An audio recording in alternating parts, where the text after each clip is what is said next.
Como bien sabemos y como muchas veces hemos explicado en este canal, la red de Bitcoin funciona gracias a una infraestructura que está desplegada alrededor del mundo. En esta serie vamos a ir explicando poco a poco cada una de esas partes divididas en episodios. Y en este primer episodio vamos a empezar por lo que es el servidor principal en el que corre el nodo, el código de Bitcoin, cómo se conecta con Internet y por lo tanto con el resto de pares para intercambiar la blockchain y como tú o cualquier persona que pueda querer empezar a soberanamente e individualmente adoptar parte de esta infraestructura lo va a poder hacer. Así que sin más, vamos directamente al mapa que estoy creando. Aquí tenemos en pantalla un mapa en el que podemos empezar a ver lo que es toda la infraestructura de la capa más baja de Bitcoin. En este vídeo nos vamos a centrar en lo que estoy ahora mismo marcando en azul. Vamos a explicar cómo funciona sobre todo el servidor o el nodo físicamente donde corre el código de Bitcoin, qué es lo que lleva, qué es lo que integra, cómo se conecta y cómo luego ese software, incluso ese servidor, se puede conectar a Internet. Pues bien, la primera capa que quiero que veamos es la capa del servidor. Es la capa donde simplemente con un producto, por ejemplo, como los de Umbrel, en el que ellos ya te traen un sistema operativo en el que vas a poder descargarte el código de Bitcoin o otros procesos un poco más complejos como este tipo de ordenador o servidor que se compra aparte y en el que tú puedes instalar el sistema operativo que quieras, gracias a ese servidor y gracias a los sistemas operativos de código abierto que tenemos a nuestra disposición para poder luego descargar ahí el código de Bitcoin,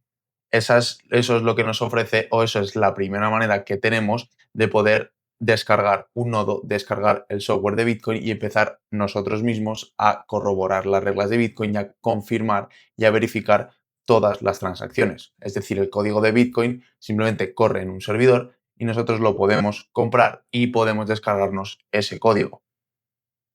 Como podemos ver, una vez tenemos ese servidor funcionando, podemos hacer varias cosas. Tenemos CPU, tenemos almacenamiento, tenemos RAM y tenemos sistemas operativos open source a nuestra disposición. Podemos directamente a través de Internet descargarnos el código de Bitcoin en GitHub o en repositorios públicos y meterlos dentro de nuestro sistema operativo de nuestro propio servidor de casa o algunos sistemas operativos como Umbrel o como Star9 tienen una App Store, una tienda de aplicaciones en las que directamente te puedes descargar ese código de Bitcoin, ese software de Bitcoin. Una vez lo tienes descargado y una vez puedes acceder a la interfaz de tu servidor gracias a la Wi-Fi de tu casa, gracias a la red local de tu casa, porque ese servidor está en tu red local, no está en Internet, es un servidor que vive dentro de tu red local, al igual que tu móvil cuando está conectado a una Wi-Fi.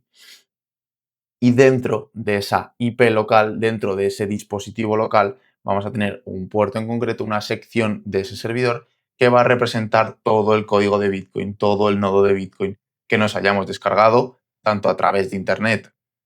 de los repositorios públicos, como a través de la tienda de aplicaciones que traen los sistemas operativos o algunos de ellos. Lo primero que vamos a ver cuando descarguemos esta aplicación, en mi caso, que la he descargado dentro de Umbrel, va a ser el nodo, el código de Bitcoin, el propio protocolo, sincronizándose con la red, descargando toda la blockchain. Y la blockchain es una base de datos que tiene existencia o tiene información desde el año 2009. Por lo tanto, tendremos aproximadamente unas 24 o 26 horas en las que ese código, esa base de datos, esa información, se está descargando de Internet y del resto de nodos y está llegando a nuestro nodo. Y eso es el tiempo que vamos a tener que esperar para que nuestro nodo empiece a funcionar de una manera sincronizada. La información que hay aparte de la blockchain dentro de nuestro nodo es el uchoset. El uchoset es, como decirlo, el presente de la información que hay en Bitcoin. Bitcoin no se gasta por monedas individuales, sino que se gasta por lo que se llama ucho. Esos uchos son salidas no gastadas que cada uno o cada uno de los usuarios que posee una clave privada tiene acceso a gastar esos uchos. Tenemos un montón de vídeos que os dejo por aquí explicando ese concepto y explicando cómo se gastan los bitcoins, pero ese ucho set es la base de datos que el nodo o con la que el nodo puede verificar que las transacciones son válidas porque están gastando un ucho válido y lo están gastando de una dirección o de una clave pública que corresponde. Aparte de eso, nuestro nodo lo que hace es almacenar la mempool. Y la mempool es como si fuese el futuro de las transacciones. La mempool son transacciones que todavía no están confirmadas, que todavía no se han podido verificar o minar por parte de los nodos, pero que empiezan a acumularse y son de la que extraen los mineros la información para empezar a añadir nuevos bloques con esas transacciones de la mempool. Por lo tanto, la mempool o la memory pool, donde también tenemos un montón de información en el canal, es ese espacio de transacciones que en un futuro serán añadidas a nuestra base de datos de la blockchain. Y es esa base de datos con la que el nodo tiene que ir poco a poco verificando. Aparte de todas estas bases de datos, que es toda la información de las transacciones que hay dentro de la red de Bitcoin, dentro de ese nodo, dentro de ese software que está hospedado en nuestro propio servidor, nos encontramos con todas las normas de consenso de la red de Bitcoin. Y esto es todas las normas, todas las reglas, todas las instrucciones que necesita Bitcoin para poder funcionar y que si no fuesen esas reglas las que marca el software, no sería Bitcoin. Y estas reglas vienen incluidas, por ejemplo, que solo hay 21 millones de unidades, la dificultad de minado que hay en cada momento en la red, que el proof of work es la manera de asegurar las transacciones,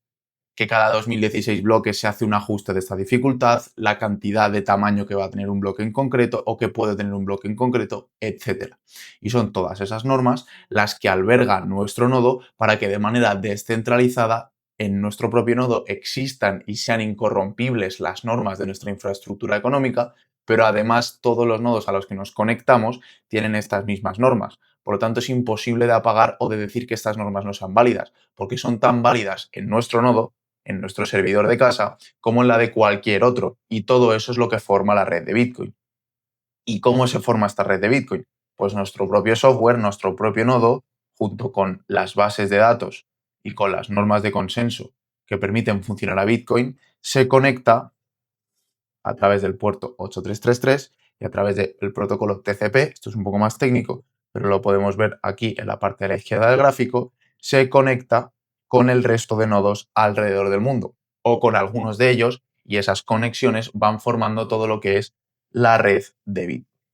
Y como podemos ver aquí, la red de Bitcoin es simplemente una red global en la que todos los nodos alrededor del mundo empiezan a cambiar esa información, transacciones, bloques, información de los peers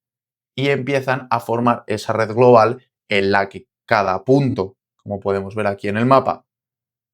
que está dentro de Internet, cada punto es un nodo donde se replican todas esas bases de datos y todas esas normas de consenso. Toda esa conexión se realiza a través de Internet por el protocolo de IPs públicas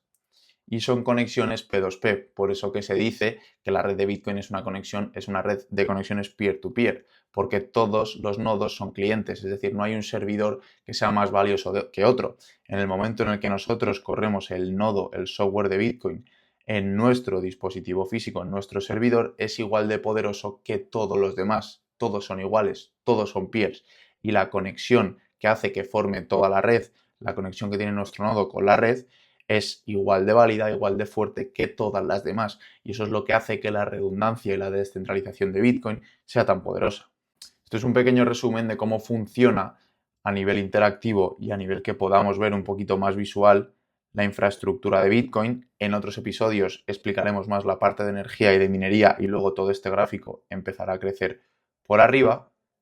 pero quería que quedase claro un poco visualmente todo esto y ahora vamos a pasar a explicar un poco cómo configurar y cómo podemos adaptar o adoptar esta pequeña parte de la infraestructura, aunque sea con un servidor propio, con un pequeño nodo en el que empezamos a verificar la blockchain y en el que empezamos a recibir transacciones y podemos conectar más cosas. Lo primero que necesitamos es un pequeño servidor, como os he explicado al principio del vídeo. Podemos adquirirlos con un precio bastante razonable, de 100 a 300 euros, y simplemente necesitamos como si fuese un disco duro, pero con una capacidad de cálculo un poco mayor. Ahí estáis viendo en pantalla más o menos cómo es de tamaño y cómo se conecta, que es muy fácil. Simplemente lo enchufas a la red de electricidad, a un enchufe, y lo pones por cable a un router para que pueda tener salida a internet. Estos dispositivos tienen incluidos un sistema operativo, como en mi caso es el de Umbrel, que es el que mostramos en pantalla en el esquema, y ese sistema operativo es muy cómodo porque es muy fácil para el usuario directamente conectarse y poder descargarse muchas de las aplicaciones que van un poco con la filosofía de Bitcoin de soberanía y de nodo propio, etcétera. pero sobre todo tenemos las implementaciones principales de Bitcoin, como son Bitcoin Core y Bitcoin Nodes. Yo actualmente, por todo el tema del debate y por un poco también probar y cambiar, he decidido correr Bitcoin Nodes y vamos a pasar a la interfaz para ver cómo funciona.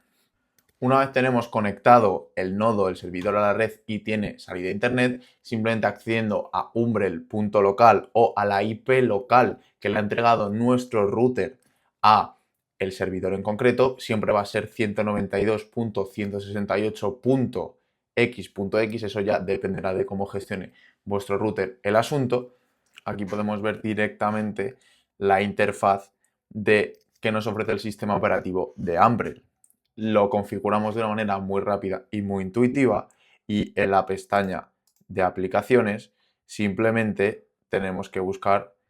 cualquier implementación de Bitcoin, en mi caso Bitcoin Nodes, pero también tenemos Bitcoin Core y la instalamos. Van a aparecernos una pestaña cuando entremos a la aplicación en la que ese nodo tiene que sincronizar la blockchain, como hemos explicado anteriormente, pero una vez esa blockchain esté sincronizada, ya tenemos un nodo validando transacciones.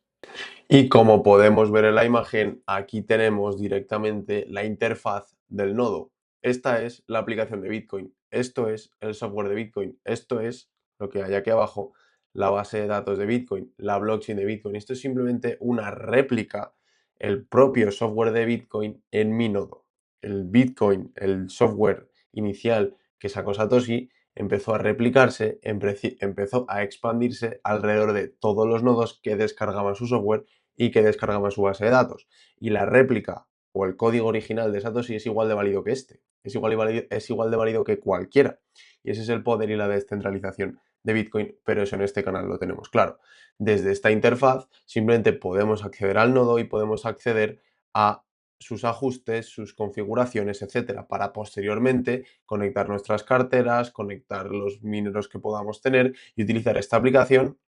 junto con la blockchain como el punto de sujeción principal para conectar toda nuestra infraestructura Bitcoin y acumular las wallets, acumular la minería y tenerlo como base de sistema principal sin tener que depender de ninguna otra aplicación, de ningún otro servidor en el que confiar. Simplemente tenemos soberanamente nuestra infraestructura, nuestro código y lo utilizamos directamente para en nuestra infraestructura económica tener esa palanca y poder conectar cualquier cosa sin intermediarios, sin la confianza, sin nada, simplemente verificando que el software de Bitcoin existe, es real y aquí lo podemos estar viendo. Aparte, este nodo nos deja explorar las bases de datos, como veremos en próximos vídeos, con exploradores como Mempool para poder acceder desde arriba, pero este es el punto que sujeta toda la infraestructura a nivel software dentro del servidor que tenemos ahí para que podamos utilizar sin ningún problema Bitcoin sin depender de nadie con nuestra propia infraestructura. Bien, en este vídeo hemos empezado a explicar la infraestructura desde lo que es la base del hardware del servidor que permite o proporciona la interfaz para gestionar un sistema operativo en el que podemos descargar el software de Bitcoin de manera cómoda, tenemos almacenamiento para guardar la blockchain y podemos conectarnos a la red de Bitcoin con otros nodos y empezar a tener nuestra propia soberanía y nuestra propia infraestructura económica. Este esquema irá creciendo, iremos explicando desde el esquema hasta cómo configurar o cómo por lo menos yo tengo configurado esa parte de la infraestructura y poco a poco irán viniendo más vídeos con más detalle. Espero que os haya gustado, suscribiros, compartidlo y estar atento para los próximos episodios. Muchas gracias y nos vemos en el próximo.